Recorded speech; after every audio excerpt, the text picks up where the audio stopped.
마태복음 5장 13절에서 16절까지의 말씀을 다 같이 봉독하시겠습니다. 너희는 세상의 소금이니 소금이 만일 그 맛을 잃으면 무엇으로 짜게 하리요? 후에는 아무 쓸데없어 다만 밖에 버려져 사람에게 밟힐 뿐이니라. 너희는 세상의 빛이라. 산 위에 있는 동네가 숨겨지지 못할 것이요, 사람이 등불을 켜서 말 아래에 두지 아니하고 등경 위에 두나니 이러므로 집안 모든 사람에게 빛이 있느니라. 이같이 너희 빛이 사람 앞에 비치게 하여 그들로 너희 착한 행실을 보고 하늘에 계신 너희 아버지께 영광을 돌리게 하라. 아멘. 할렐루야. 할렐루야. 저는 여러분과 함께 읽은 마태복음 5장 13절에서 16절의 말씀으로 다 같이 따라하겠습니다. 못다한 이야기, 우리가 소금이고 빛입니다. 이 같은 제목으로 말씀의 은혜를 나누기 원합니다. 우리가 작년 이맘때 예배의 자리에서 함께 나누었던 인사가 하나 있었어요. 뭐였지? 기억이 잘 안 나시는 분들 계실 것 같아서 함께 이렇게 인사하겠습니다. 마카리오스, 복 있다라는 말이죠. 기억나십니까? 우리 모두는 복 있는 사람들인 줄 믿습니다. 작년 여름 우리는 예수님께서 산 위에서 예수님께 가까이 나온 제자들과 모인 사람들을 향해 마카리오스 복 있다 하시는 말씀을 함께 들었습니다.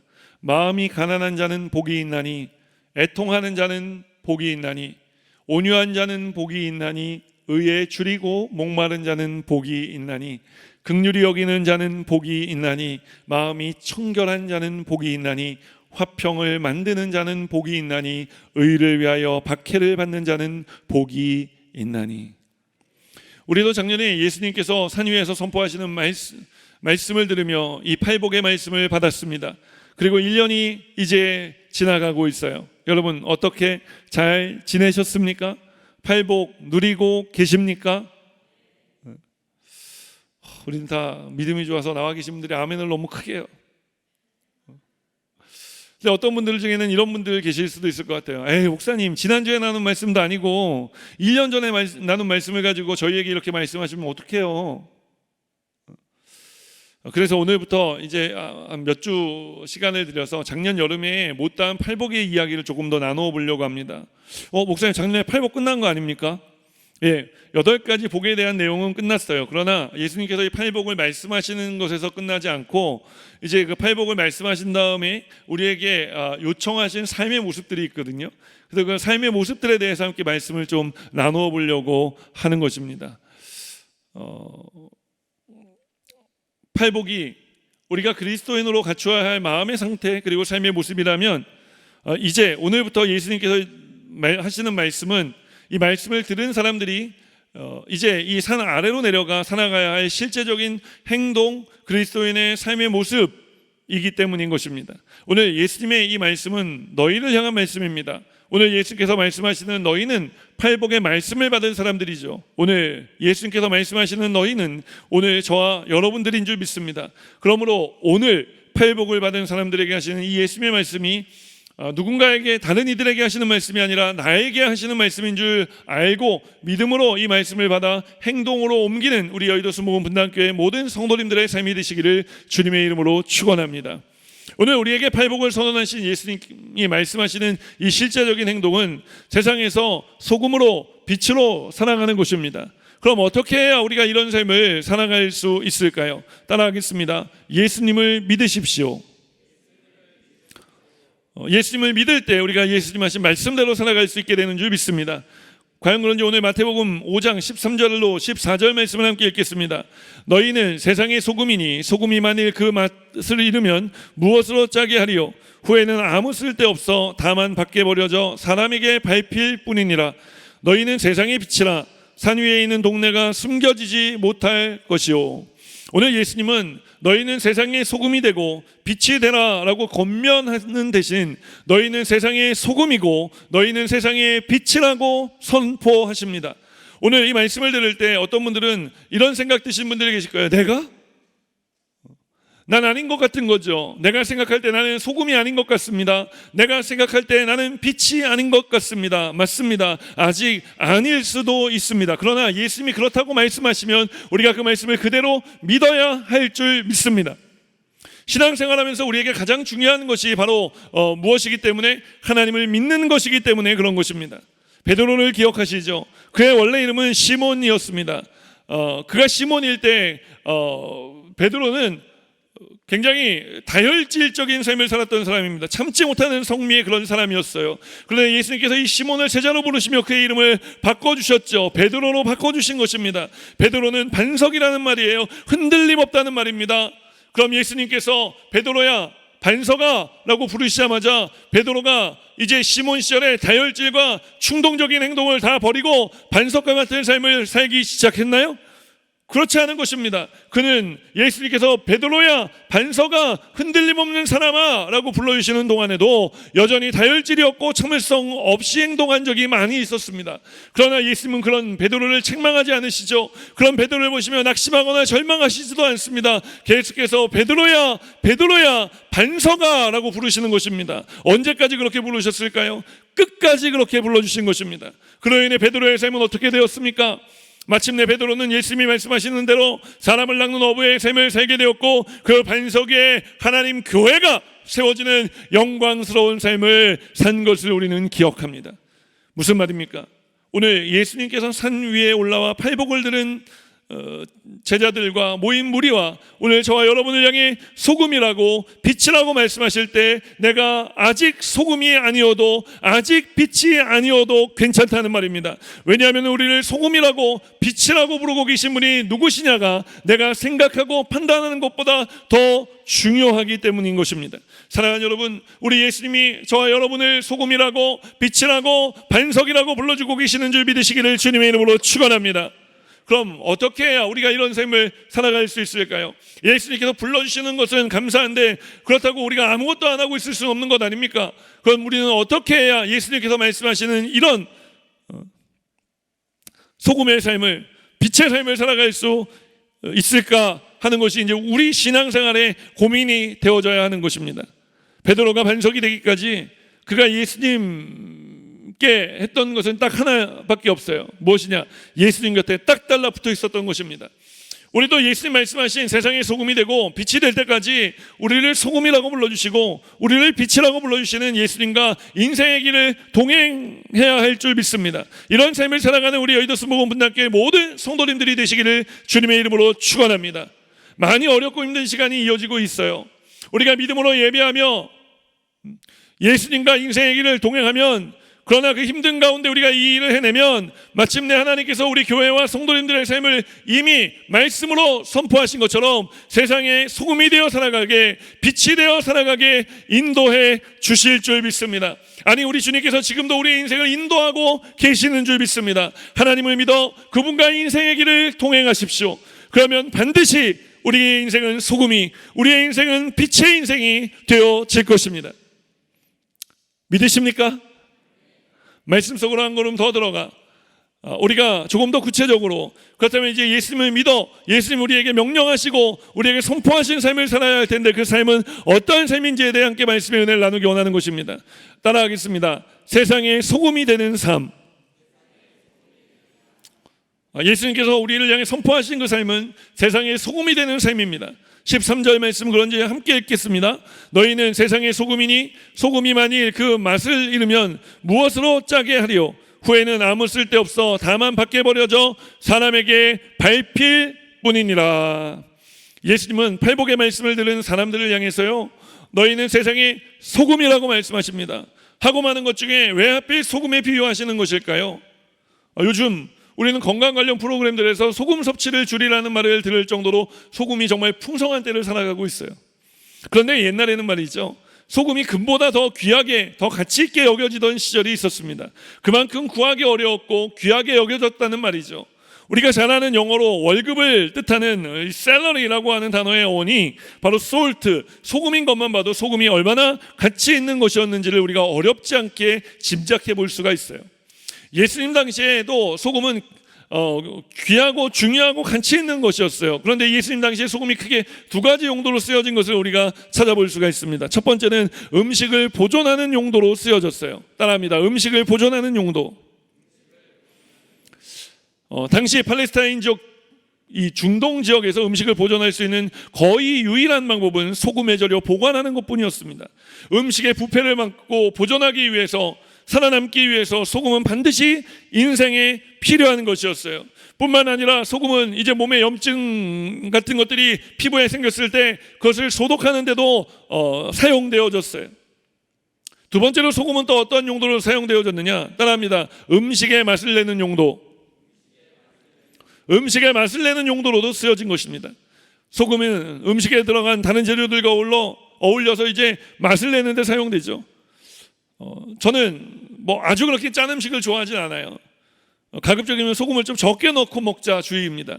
그래서 저염식까지는 해봤는데 소금이 아예 들어간 음식은 못 먹겠더라고요. 음식을 조리하고 만드는 데 있어 소금의 역할은 맛을 내는 역할을 하는 것입니다.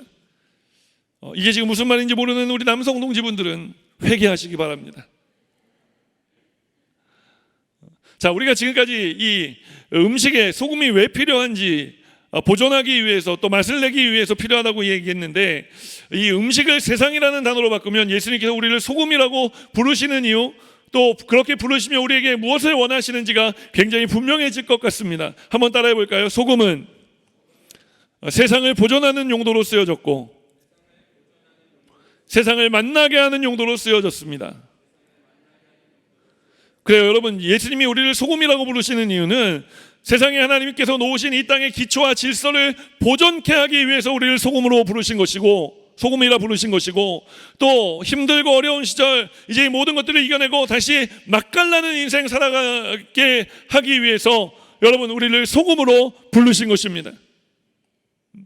이 소금이 바로 팔복을 받고 오늘 산 아래로 내려가고 있는 예수께서 지칭하시는 너희, 그리고 오늘 바로 저와 여러분들인 줄 믿으시기를 주님의 이름으로 축원합니다.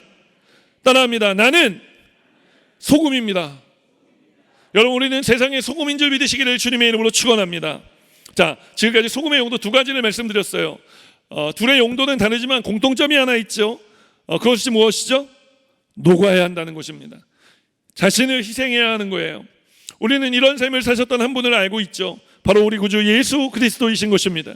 예수님은 자신을 희생해 세상을 보존하셨습니다. 세상을 구원하셨습니다. 저와 여러분에게 구원의 기쁨을 베푸심으로 우리가 살아가는 이 죽을 것 같이 힘든 세상을 살맛나는 세상 되게 해주신 것입니다. 여러분 믿으십니까? 예수님이 우리를 소금이라고 부르시는 이유는 이제 우리도 예수님처럼 살기를 원하시기 때문인 것입니다. 예수님께서 산 위에서 팔복을 선언하신 이유도 우리가 소금처럼 살기를, 예수님처럼 살기를 원하셨기 때문인 거예요. 사랑하는 여러분, 이제 우리가 살아가야 할 삶은 분명해졌습니다. 그것은 소금이 되어 살아가는 것입니다. 오늘 이런 삶을 살아가는 우리 여의도 스모금 분당교회 모든 성도님들이 되시기를 주님의 이름으로 축원합니다. 예, 아멘 해주셔서 정말 다행이고 감사해요. 왜냐하면 사실 오늘 말씀에는 좋은 것만 있는 것이 아니기 때문에 그래요. 예수님은 계속해서 말씀하십니다. 소금이 짠맛을 잃어버리면 아무 쓸데없어 밖에 버려져 지나다니는 사람의 발에 밟힐 것이라고 말씀합니다. 맛을 잃어버린 소금이 있다는 것이 우리에게는 굉장히 낯선 이야기예요. 그러나 예수님 당시의 사람들은 이 예수님 하시는 말씀을 한 사람도 빼놓지 않고 다 알아들을 수 있었습니다. 예수님 당시에 이 팔레스타인 지역은요, 대부분의 소금을 바다에서 얻지 않고 내륙 지역에서 얻었어요. 지도를 보면서 설명을 드리면 좀 더 쉽게 설명이 될 것 같습니다. 지도에 보시면 가운데 요단 지구대라고 적혀있는 요단 계곡이라고 써있는 부분이 보이시나요? 이 지역은요, 해수면보다 밑에 있는 계곡으로 위로부터는 갈릴리에서 아래는 사해에 이르기까지 굉장히 긴 계곡입니다.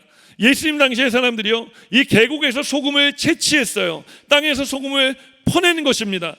내륙 깊숙한 곳에 그 계곡에 소금이 있다고요?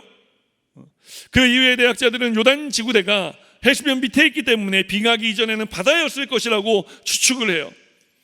땅에서 소금을 퍼낸다는 것, 그러나 그럼에도 불구하고 재밌지 않습니까? 그런데 문제가 하나 있었던 거예요. 무엇이 문제였느냐 하면 소금 결정이 다른 이물질들과 엉기고 섞여서 이제 소금의 모양은 하고 있는데 맛이 안 나는, 소금의 맛이 나지 않는 그런 소금의 결정들이 있었다는 거예요. 쉽게 말하자면은 소금처럼 보이는 것들이 소금과 함께 많이 섞여 있었다라는 말씀입니다. 겉은 분명히 소금이에요. 그런데 짠맛이 나지 않는 그런 소금이 존재했다는 말입니다. 사도 바울은 자신이 아끼던 디모데에게 편지를 써보내며 이런 사람들, 맛을 잃은 소금과 같은 사람들에 대해 이렇게 말씀합니다. 함께 디모데후서 3장 1절에서 5절까지의 말씀을 우리가 함께 읽겠습니다. 너는 이것을 알라. 말세에 고통하는 때가 이르러 사람들이 자기를 사랑하며 돈을 사랑하며 자랑하며 교만하며 비방하며 부모를 거역하며 감사하지 아니하며 거룩하지 아니하며 무정하며 원통함을 풀지 아니하며 모함하며 절제하지 못하며 사나우며 선한 것을 좋아하지 아니하며 배신하며 조급하며 자만하며 쾌락을 사랑하기를 하나님 사랑하는 것보다 더하며 경건의 모양은 있으나 경건의 능력은 부인하니 이 같은 자들에게서 내가 돌아서라. 맛을 잃은 소금과 같은 사람은 어떤 사람이라고 이야기를 합니까? 경건의 모양은 있으나 경건의 능력은 사라져버린, 경건의 능력은 부인하는 그런 사람들이라고 성경은 말씀하는 것입니다. 이런 사람들에 대해 예수님은 밖에 버려져 사람들이 지나가는 그 발에 밟힐 것이라고 말씀하는 거예요. 사랑하는 여러분, 오늘 예수님께서 너희는 세상의 소금이라고 말씀하신 이 말씀대로 살아내는 우리 여의도 모은 분당교회 성도님들 되시기를 주님의 이름으로 축원합니다. 그래서 단 한 사람도 땅에 버려져 지나다니는 사람의 밟히는 비참한 인생을 살아가는 사람이 없게 되시기를 주님의 이름으로 축원합니다. 말씀 속으로 한 걸음 더 들어가 우리가 조금 더 구체적으로 예수님께서 우리에게 이렇게 살아라라고 말씀하신 그 두 번째 라이프는, 그 두 번째 삶은 무엇인지 우리가 함께 좀 더 말씀의 은혜를 나누어 보기 원합니다. 따라합니다. 세상의 빛이 되는 삶. 세상의 빛이 되는 삶을 살아가라고 주님은 우리에게 말씀하셨어요. 과연 그런지 마태복음 5장 14절로 16절까지의 말씀 우리가 함께 읽습니다. 너희는 세상의 빛이라. 산 위에 있는 동네가 숨겨지지 못할 것이요 사람이 등불을 켜서 말 아래에 두지 아니하고 등경 위에 두나니 이러므로 집안 모든 사람에게 빛이 있느니라. 이같이 너희 빛이 사람 앞에 비치게 하여 그들로 너희 착한 행실을 보고 하늘에 계신 너희 아버지께 영광을 돌리게 하라. 예수님은 오늘 너희는 세상의 빛이라고 말씀합니다. 소금이 세상 속에서 녹아야 하는 것이라면 빛은 세상 속에서 드러나야 하는 거예요. 소금에도 용도가 있듯이 빛에도 용도가 있어요. 그 용도가 무엇이었는지 우리가 함께 따라서 고백합니다. 어둠을 몰아내는 용도. 빛은 어둠을 몰아내는 용도로 쓰여졌어요. 그 어둠을 몰아내면은 어떻게 되죠? 가려졌던 모든 것들이 드러나게 되는 것입니다. 빛이 비치면 어둠은 떠나가는 것입니다. 빛이 비치면 사람들이 이제 그 주변이 밝아짐으로 주변을 볼 수 있게 됩니다. 그리고 나아가 내가 어디 있는지를 발견하게 되죠. 빛이 비치면 마침내 인생의 길의 방향을 멈추게 되는 것입니다. 여러분, 우리가 삶에 우리의 삶에도 이와 같은 일들이 일어난 줄 믿습니다. 두 번째로 이 빛의 용도는 무엇이냐? 따라합니다. 삶을 인도하는 용도. 삶을 인도하는 용도로도 쓰여졌어요. 빛의 용도는 단지 방황하던 발걸음을 멈춰 세우게 하는 것에서 끝나지 않습니다. 빛은 우리의 현 위치를 파악하게 해주는 데서 끝나지 않고 빛은 우리가 어디로 가야 할지 무엇을 해야 할지를 지시해 줍니다. 사랑하는 여러분, 빛이 우리 인생의 어둠을 몰아내고 빛이 우리 인생을 인도하는 줄 믿으시기를 주님의 이름으로 축원합니다. 믿으시면 아멘 하겠습니다. 이 빛에 대해 요한복음 8장 12절은 우리에게 이렇게 말씀해요. 함께 읽습니다. 예수께서 또 말씀하여 이르시되 나는 세상의 빛이니 나를 따르는 자는 어둠에 다니지 아니하고 생명의 빛을 얻으리라. 사랑하는 여러분, 빛 대신 예수님이 우리 인생 가운데 하신 일이 무엇입니까? 우리 인생의 어둠을 몰아내신 것입니다. 우리 인생의 길을 영혼이 잘된 같이 범사가 잘되고 강건하게 인도해 주시는 것입니다. 그리고 예수님이 우리 가운데 오셔서 행하신 이 모든 일들이 바로 착한 행실이라고 우리에게 말씀합니다. 조금 더 구체적으로 오늘 예수님의 말씀을 듣고 있는 너희와 그리고 또 저와 여러분이 예수님께서 선언하신 팔복의 삶을 살아가는 것이 착한 일이라고 우리에게 말씀하는 것입니다. 그 착한 일이 무엇입니까? 마음이 가난한 자가 되는 것입니다. 애통하는 자가 되는 것입니다. 온유한 자가 되는 것입니다. 의에 줄이고 목마른 자가 되는 것입니다. 긍휼히 여기는 자가 되는 것입니다. 마음이 청결한 자가 되는 것이며 화평을 만들어내는 자가 되는 것이며 의를 위하여 박해를 받는 자가 되어 살아가는 것을 말하는 것입니다. 이 삶을 살아가는 것이 바로 빛으로 살아가는 거예요. 예수님 우리에게 말씀하신 착한 행실인 것입니다. 오늘날 많은 사람들이 빛이 되는 것을 그런데 착각해요. 왜 이런 착각이 생기냐면 빛을 자꾸만 세상적인 성취와 성공적인 것으로 연결짓기 때문에 그런 것입니다.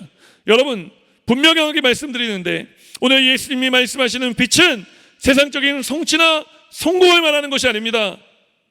예수님이신 줄 믿으시기를 주님의 이름으로 축원합니다. 우리가 지금까지 어떻게 들어왔어요?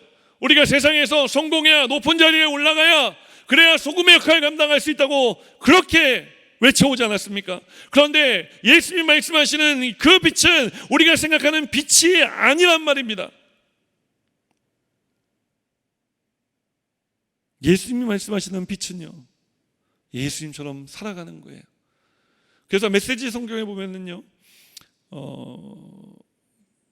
너희는 빛이라 라고 이야기할 때 그 본문을 어떻게 다시 재해석해냈냐면은 예수님의 빛깔을 나타내라. 그러니까 저의 표현으로 바꾸자면 예수님이 배어나오는 삶을 살아라. 여러분, 이게 주님이 우리에게 말씀하시는 빛입니다. 아니, 생각해 보세요. 지금 산 위에서 예수님 말씀을 듣고 있는 사람들 말이죠. 그 사람들은 어떤 사람들이었습니까? 그 사람들은 로마의 압제 가운데 살아가고 있었던 사람들이었어요. 그들은 부유한 사람들이 아니었습니다. 그들은 수도에 살지 못하고 멀리 떨어져 살고 있었던 사람들이었습니다. 그러나 다행스러웠던 것도 있죠. 무엇이냐면 그들이 지금 예수님을 만났던 그때는 명절을 맞이하여 예루살렘에 예배를 드리러 가고 있었던 중이었다라고 하는 사실입니다. 여러분, 우리도 오늘 이 예배의 자리에 나와 예수님 하시는 이 팔복의 말씀을 들은 줄 믿습니다. 오늘 이것이 우리가 빛으로 살아가는 방법인 줄 믿으시기를 주님의 이름으로 축원합니다. 오늘 예수님께서 모인 제자들과 무리들을 보시며 너희는 세상의 소금이자 빛이다라고 말씀하실 때, 여러분, 우리가 한번 헤아려 보자고요. 그들의 마음이 어땠을까요? 새로운 희망으로 가득 찼을까요? 오늘 여러분 다시 한번 팔복의 내용을 제가 2번, 3번에 걸쳐서 말씀드리고 있는데 마음이 어떠세요? 마음이 막 희망으로 가득 차고 막 그러십니까? 사실 저는 그렇지 못했어요. 왜냐하면 예수님이 복 있다고 말씀하신 이 팔복의 내용이 당시에도 그리고 지금에도 보면은 세상적인 기준으로 보면 딱 망하기 좋은 말씀이기 때문에 그런 것입니다. 마음이 가난한 자가 왜 복이 있습니까? 마음이라도 풍성해야죠. 애통하는 자가 복이 있다고요? 여러분, 오지랖이라면 사람들에게 뺨 맞습니다. 요즘 그러면. 온유한 자가 복이 있다니, 온유함은 전적으로 주님께만 순종하는 것이라 말씀드리지 않았습니까? 이렇게 편향된 치우친 삶을 살아가는 사람의 인생은 반드시 세상적으로 볼 때 손해가 날 수밖에 없는 인생입니다. 아니, 복음을 위해 살아가는 사람이 복이 있다고요? 요즘 사람들 사이에 여러분, 교회가 어떤 지금 지적을 당하고 어떤 평가를 받고 있는지, 그것이 자의적인 것이든 타의적인 것이든 여러분, 복음을 위해 살아간다고요? 세상 사람들에게 욕먹기 딱 십상인 삶을 살아가는 겁니다. 시간상 8가지 모든 복을 다 비유해 말씀드리지는 못하지만 이 세상에서 팔복의 삶을 살아가는 것은 결코 쉬운 일이 아니라고 말씀드리는 거예요. 팔복의 내용을 묵상하다 보면 기대감이 일어날 때보다 염려와 걱정이 앞설 때가 있습니다. 내가 살아가야 할 이 삶을 알지만 그 삶으로부터 때로는 저도 모르게 나도 모르게 뒷걸음질 치거나 뒷걸음질 쳐질 때가 있는 것입니다. 오늘 말씀을 준비하다가 그래서 문득 이런 생각이 들었어요. 우리가 또 뒷걸음질 칠까봐, 우리가 또 뒤로 물러날까봐, 또 이런 삶을 살아가는 것이 자신 없어질까봐 예수님께서 우리에게 묻거나 권면하시지 아니하시고 그냥 바로 산 위에서 내려오시면서 우리에게 숨 쉴 틈도 주지 아니하시고 너 소금이 되어 이제 들어보니까 어때? 소금이 되어 살아보지 않을려? 빛이 되어 살아보지 않을래? 라고 물어보지 않으시고 너희는 소금이다, 너희는 빛이다 라고 선언하신 것이 아닐까 생각해 보게 되었습니다. 왜냐하면 이제 우리가 주님께 그 말씀을 받았기 때문에, 그것이 복이 되어야 하기 때문에 힘들어도 눈물 나도 때론 주저앉고 싶어도 우리가 그리스도인으로서 이런 삶을 살아내야 하기 때문에 그런 것입니다. 그러나 여러분, 베드로처럼 우리가 자신 없지만 주님께 딱 달라붙어 있으면, 우리가 믿음으로 우리도 주님과 인생의 길을 동행하면 하나님께서 우리와 함께 주실 줄 믿습니다. 그래서 예수님 우리에게 선언하신 말씀이에요. 너희는 소금이다, 너희는 빛이다. 여러분, 이 삶을 살아내는 우리 여의도 수목원 분당교회 성도님들 되도록 우리 주님께서 오늘 도와주실 줄 믿습니다. 이 말씀을 드리면서 함께 기도의 자리로 나아가기 원합니다. 이제 19세기에 우리에게 잘 알려진 실존주의 철학자 중에 한 사람인 키에르케고르라고 하는 분이 있어요. 그분이 우리에게 들오리 이야기, 들에 사는 오리의 이야기라는 그 이야기를 전해주었는데, 이런 이야기입니다. 지중해 해변에 살던 들오리 한때가 이제 추운 지역으로 이동하려고 이제 한참을 날아가다가 어느 한 마을을 지나가게 되었어요. 그런데 이 들오리 한 마리가 아래를 내려다 보니까요, 아름다운 집들의 집 오리들이, 들오리가 아니라 집 오리들이 옹기종기 모여서 모이를 먹는 모습이 보인 거예요. 그 모습을 본 들오리는 무척 부러운 생각이 들었지 뭡니까? 그 부러운 마음이 드니까 갑자기 한쪽 날개가 아파오는 것 같았어요. 그래서 잠시 내려 쉬어갈까 하고 내려갔는데, 그 들오리가 하늘을 쫙 날다가 탁 멋있게 착지하니까 어떻겠어요? 집오리들이 달려서 아주 융숭한 대접을 받게 되었어요. 그래서 며칠 신나게 놀며 지냈습니다. 그러다 문득 이래서는 안 된다고 하는 생각이 들었어요. 그래서 다시 날아오르려고 날개를 퍼덕이기 시작했지만 며칠 동안 얼마나 많이 뭘 잡수셨는지 살이 쪄서 날 수가 없는 겁니다. 그래서 들오리가 생각합니다. 에이, 내일 날아가야지 뭐. 들오리는 내일 하며 많은 날을 집에서 보내게 되었어요. 그렇게 몇 달이 지나갔습니다. 어느 날 하늘에 들오리떼들이 아름다운 술을 놓으며 날아가는 모습이 보였습니다. 정신이 번쩍 난 들오리는 날아오르려고 발버둥 쳐봤지만 영영 날아오를 수가 없었어요. 들오리는 날아오르는 것을 포기했고 해를 거듭하면서 자신이 들오리라는 사실조차도 잊게 됩니다. 사랑하는 여러분, 오늘 하늘을 나는 들오리처럼 소금이 되어야 하고 빛이 되어 살아야 하는데 그만 주저앉아 계신 분들이 계시지 않으신지요? 그렇다면 오늘 다시 영적인 기지개를 켜고 소금의 삶으로, 빛의 삶으로 날아오르시기를 주님의 이름으로 축원합니다. 목사님, 저는 지보리처럼 살이 쪄서 더 이상 날 수가 없어요. 좀 봐주세요. 제가 재밌는 얘기 하나 알려드릴게요. 제가 하와이에 살았잖아요. 하와이에 가면은 바람산이라는 데가 있어요. 그 바람산에 가면요, 바람이 얼마나 세게 부는지 모릅니다. 그래서 제가 단기 선교팀을 데려가서 그 바람산 정상에 세워놓고 항상 이래요. 얘들아, 성령의 바람이 불 때는 이런 바람이 불 것 같아 라고 이야기하면서 이제 그 바람산 절벽에 전해져 내려오는 전설 따라 삼천리 하나를 이야기해 줍니다. 뭐냐면 이제 하와이가 한참 그 통일 왕국 전쟁이 일어날 때, 왕국 통일 전쟁이 일어났을 때 공주가 이제 전세가 불리해지자 그 절벽에서 몸을 던져 이제 뛰어내립니다. 근데 여러분, 한 가지 우리가 간과해서는 안 되는 게, 오늘날 미인의 기준은 굉장히 다이어트하고 호리호리하고 뭐 그런 여인이지만 이 하와이에서의 그때 당시에 미인의 기준은 뚱뚱함이었어요. 뚱뚱한 공주가 절벽 아래로 뛰어내린 거예요. 하고 뛰어내린 거죠. 그런데 이게 웬일입니까? 그 바람산 절벽 밑에 밀려 올라오는 바람이 너무나 거세서 그 뚱뚱한 공주가 그 바람이 밀려 다시 절벽 위로 넘어왔다는 거예요. 살았다는 이야기입니다. 여러분 열심히 날개짓만 하십시오. 오늘 하나님께서 성령의 바람을 이렇게 우리에게 불어주실 것입니다. 성령의 바람은 우리를 태워 하늘나라 원래 우리가 있어야 할 곳으로 우리가 살아야 할 삶으로 갈 수 있도록 도와주실 것입니다. 오늘 우리를 소금으로 빛으로 부르신 주님을 믿으며 성령님을 의지하며 우리가 함께 이 찬양 함께 고백하며 우리가 떠났던 믿음의 자리, 소금의 자리, 빛의 자리로 돌아오기를 주님께 함께 기도하기 원합니다. 주님, 제 마음이 주님, 제 마음이 너무 둔해서 주님을 볼 수 없습니다. 이 땅에 속하여 이 땅만 보다가 주님 손을 놓쳤습니다. 나는 나그네로 왔는데 왜 주저앉게 되었나. 나는 정직이인데 언제부터 내 삶의 주인이 되어버렸나.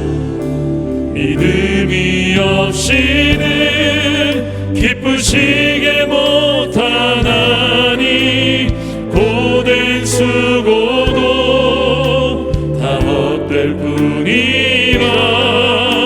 믿음이 없어서 무너진 삶의 모든 자리에 다시 주님을 기다립니다. 주님, 제 마음이 주님, 제 마음이 너무 둔해서 주님을 볼 수 없습니다. 이 땅에 속하여 이 땅만 보다가 주님 손을 놓쳤습니다. 나는 나그네로 왔는데 왜 주저앉게 되었나. 나는 정직이인데 언제부터 내 삶의 주인이 되어버렸나. 믿음이 없이는 기쁘시게 못하나니 고된 수고도 다 헛될 뿐이라. 믿음이 없어서 무너진 삶의 모든 자리에 다시 주님을 기다립니다. 믿음이 없이는 기쁘시게 못하나. 우리가 오늘 주를 찾는 자 반드시 만나니.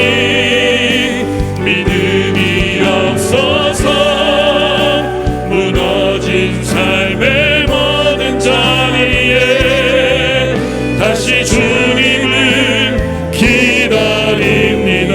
성령님, 오늘 우리와 함께 하셔서 우리가 소금의 삶으로 빛의 삶으로 다시 날아오를 수 있도록 도와주시옵소서. 우리 주님이는 간절히 세 번 부르며 계신 곳에서 우리가 통성으로 함께 부르짖어 하나님께 기도합니다. 주여, 주여, 주여.